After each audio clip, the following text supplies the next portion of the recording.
Hello love bugs, it is me again, back with another video. This video is going to be much more vulnerable. How do you say it, Lord? Help! Vulnerable with you guys in this video. I make so many videos trying to encourage young women to make better decisions than I did. Try to encourage young women to not have to experience the same kind of hurt, and I just hope that it doesn't fall on deaf ears. I do realize that most people do not like good advice. Today's video is going to be about how I got rid of my toxic sexual soul tie. Have y'all ever seen two people that know good and well that they aren't good for each other? They know good and well that they will not do right with being with each other, and they still can't leave each other alone. That's because they have a toxic soul tie. A soul tie is a phrase which some people use to refer to a spiritual connection between two people. In many cases, it is said to come into existence after two people have been physically intimate. In others, it is said to form after an intensely close spiritual or emotional relationship. As women who have the part that something enters, when you allow something to enter into your space, okay, you take certain things with you from that person. It's a transfer of energy. It's a transfer of juices. It's a transfer of body fluids. I was with this guy for a while. My last sexual encounter with this person was this year of January. I loved this person very, very much. I wanted it to be meant to be. I was just praying and hoping that, you know, things would change and that we could just be together and just be happy. But it's like every sign that I needed to show me that this was not going to be a happily ever ending for me and that person, I was showed that. So I slowly tried to break myself away from that person, but it's like the more I tried, the harder that it would get. And every time I would gain that little bit of strength to where I was able to, you know, free myself from that person, something would always bring me back to that person. Unfortunately, our last sexual encounter, it gave me the push that I needed to be able to let it go and begin my healing process. And I'm gonna give you guys some personal details, sis. So here is tea. And what about it, okay? I walk in my truth.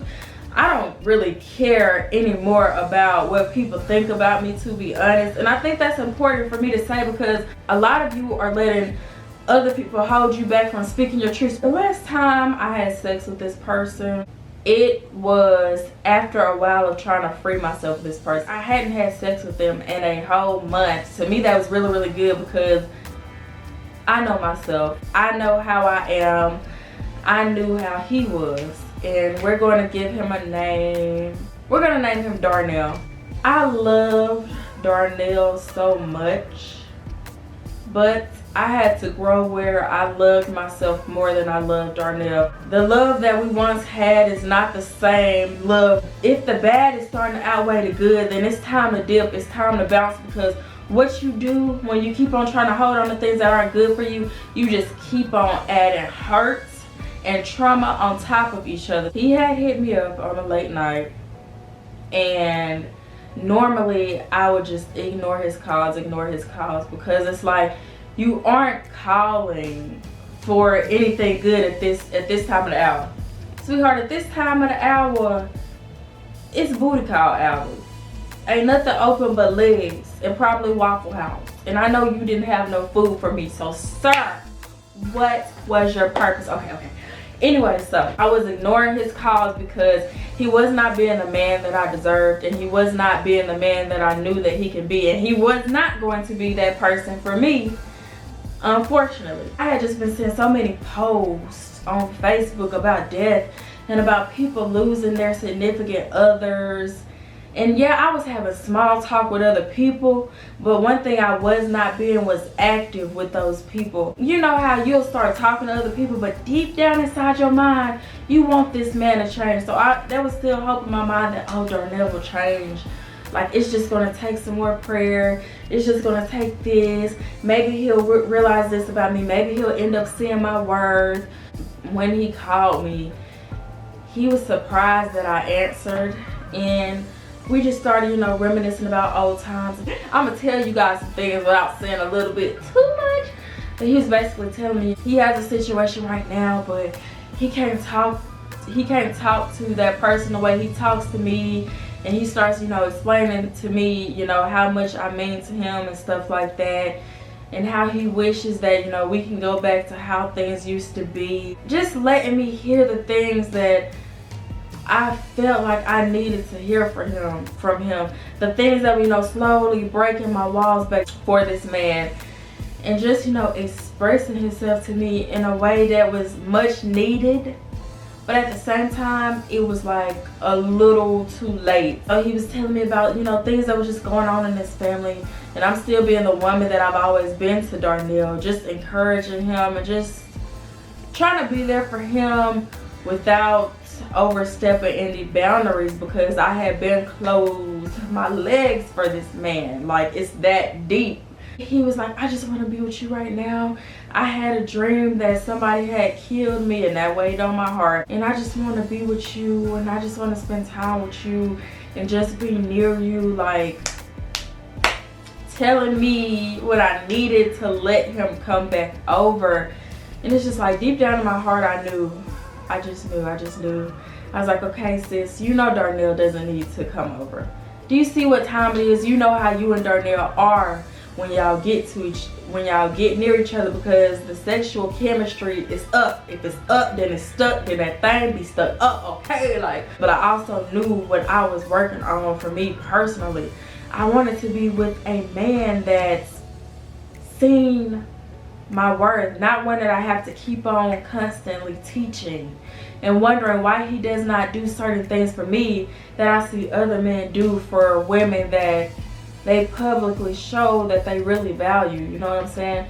That's for better words. So anyways, I ended up letting him come over. And I was thinking, like, Lord knows, if something were to happen to that man, it would have affected me in a great way. You know how it is, like, when y'all be all cuddled up and laid up and just reminiscing about old times, and just my heart felt so fuzzy. But then there was that feeling of anxiety where I knew that this would not last long. I would soon be in pain again. Darnell starts being himself, trying to get a little feeling on, ready to take it to the next level. I just kept on telling him, like, no, like, you got a whole situation going on.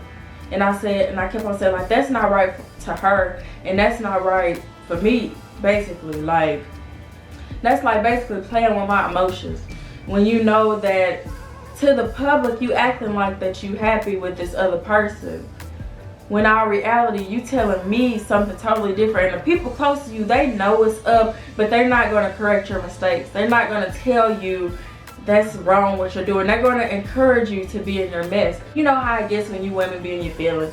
You don't value me, it's not like this, it's not like that, or whatever. And he's reassuring me that he definitely cares about me, and it's definitely not how I'm taking it or whatever. So he kept on trying. I kept on telling him no, and all of a sudden it was a switch. It was a switch in his personality when I kept on saying, we're not taking it there, we're not doing that. And he's seeing the difference in me in that moment, because, you know, any other time it would have went down. We would have took the. His whole demeanor towards me, it kind of turned a little cold, and he was basically telling me, like, that he was about to leave. And I was just like, so you gonna leave because I told you that I'm not gonna have sex with you? And he's just like, yes, I am. And it's like, on the inside of me, it really hurt, because Darnell had never treated me like that before. The strong soul tie that this man had with me, and the way, the place that he used to hold in my heart, I started feeling guilty. Imagine that, right? I didn't want to have sex with him. I started feeling guilty because I didn't want to allow him to use my body. I started feeling bad. I started second guessing myself, wondering, like, so you really gonna let him leave? Like, you know you love him. You know he loves you. Like, think about all the great times y'all have had. Like, I didn't want him to be mad at me. I didn't want him to be upset. I didn't want him to just a bunch of broken talk. I sounded like a broken woman. I was a broken woman. I was like, so you really gonna leave? Like, he was like, yes. And he got quiet, like he wasn't joking with me. Once I seen how his demeanor and everything changed towards me, I ended up having sex with him. It's like a little bit after we had finished, I think his phone just started going off, if I can't remember right. Somebody just kept on constantly calling. That feeling of anxiety started rising in my stomach. And I'm just like, I pretty much know where it's going after this. He had left. And it's like, in that moment, I feel like I was feeding that lustful feeling within myself. Because after that great feeling was gone, it's like, what did I have left after the feeling? Nothing but negative emotions. And so after he had left, he didn't even hit me up. Me being a woman, me being a human with feelings, that started to really weigh down on me. And I'ma just be completely honest, y'all. It started to weigh down on me. And I was hitting him up. I was like, hey, can you at least, go get me a plan B? But like, that's like the least that you could do. Because I just gave my body to you, right? Because I ain't having now another child coming up out of me, okay? Darnell was like, no, I'm not going to go get you a plan B because you're not pregnant. I was like, but I just want to make sure that will make me feel better as a woman. If you just go get me the plan B, that would make me feel more secure, because I don't want to have any more kids right now because of what I'm constantly already going through. It basically turned into me begging this man to go get me a plan B. I just gave you my body. I shouldn't have to spend my money on a plan B when you just laid here and was a willing participant, in what had just took place. He wasn't too concerned or too bothered. And I sent him a message and I was just like, I think it's really up how you just did me, how you don't even give a freak about me, how you don't even care about me, you just used me, yada yada yada yada yada, or whatever. Do you think that man cared about a word I said? Do you think that he responded back to me with words that were comforting? After everything that took place, it dawned on me. And what dawned on me is the fact that now you see that this man literally, really does not love you. Like you thought he did, you thought this and you thought that. It's none of that. He would rather you suffer. He would rather you deal with your emotions while he's over here living his best life. And so that's exactly what happened. So I remember so many different emotions was going through my mind, because like I told you guys, I hadn't had sex with him in a month. I wasn't having sex with anybody else. And so in the time I wasn't having sex with him, I was just really trying to, build up my healing process, because it really, really hurt me to let him go. And I was just trying to, build up my self-love, build up my confidence, tell myself that I can do this, I can get over this, I can let him go. Because at this point it's doing nothing but hurting me. We was together for like 2 years and I felt broken. I felt useless. I felt worthless. I felt like an idiot, because it's like, here you are, you were trying so hard to try to be so strong, and you were taking the necessary steps that you needed to take but you failed this test. Women don't understand. A lot of times what I try to get them to realize is, once you take your kitty away, your heart will soon follow. A lot of people feel like that you can still have sex with somebody that you know is not good for you, that you know doesn't care about you, and you could just cut your feelings off for them. Some people can do it, most cannot. I went through it. I went through the whole process. Whatever you could think of, whatever hurtful feeling, just put yourself in my shoes and imagine how it went for you. So at that point forward, I vowed to myself to never allow another human being to make me feel that worthless again. So what I did to get rid of my toxic soul tie was I started refraining from sex, because to me sex was deeper than just that feeling. So the first thing I had to do was I had to cry it out. I had to get it out. I had to cry many nights alone. I had to release those emotions. I started journaling. I started expressing my emotions on paper, getting everything out on paper that I was too embarrassed to say to another human being, with the fears of, you know, being judged or being called stupid, or just feeling stupid for even saying what I had just done. I cried, I journaled, I refrained from sex because I needed to build myself back up again. And I knew that me engaging in sex with somebody, even if they were just for the moment, wouldn't have did nothing, honestly, but just hurt me deeper than the pain that Darnell had already made me feel. But let's be honest, this is valuable stuff, and it should not be given to people who aren't worthy in the first place. Refraining from sex, that really helped me. It really helped me to see my value, to see why I should make better decisions, to see why I should choose very carefully and pay attention to a man's characteristics, because that feeling of brokenness and aloneness is something that I never ever want to revisit. And I started listening to like motivational teachings and motivational videos, stuff that was going to really like pull me out of the dark, depressive cloud that I was going through. Stuff that was really going to uplift my spirit and let me know that there is sunshine at the end of a dark, crazy tunnel. I started dressing up more. I didn't want to look like what I was going through. I started going out more, stopped being so stuck in the house. Now mind you guys, all through my healing process, I was crying through the whole thing. I didn't look like I was crying out in public, but the people that are close to me, they knew the effect that what I was going through had on me, because they could tell in my face. Just any little thing would have me being emotional, have me crying, because I allowed somebody to take something that was so beautiful and turn it into something that was so ugly. And so for that, I will never ever allow another person to make me feel like that my special gifts are not worthy of the proper love. It's so hard to break a soul tie, but you have to do these steps. You have to do these steps. It's so easy to run back to that old thing that is hurting you, or that used to hurt you.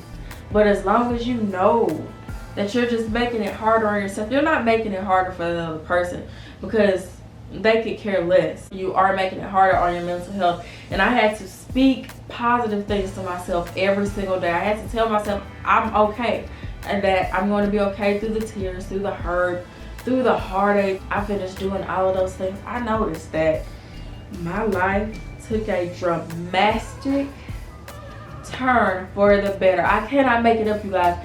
It seemed like I just started getting blessings on top of blessings on top of blessings when I let Darnell go. That is how I knew. That was confirmation from the good man above that I had made the right decision in freeing this man out of my life. Of course, he tried to come back many times, but I was strong enough to know that the feeling that he made me feel, I knew that I would not allow that person to enter back into my life. And you have to be strong. You have to remind yourself of that hurt so that you'll know that you can't keep on going through this. And I started watching a lot of other videos where people have been through the same thing as me. Whatever works for them. I started, you know, growing a close relationship with God. And I know a lot of people, they hear it and they're just like, but that stuff does work. Talk to God about your problems.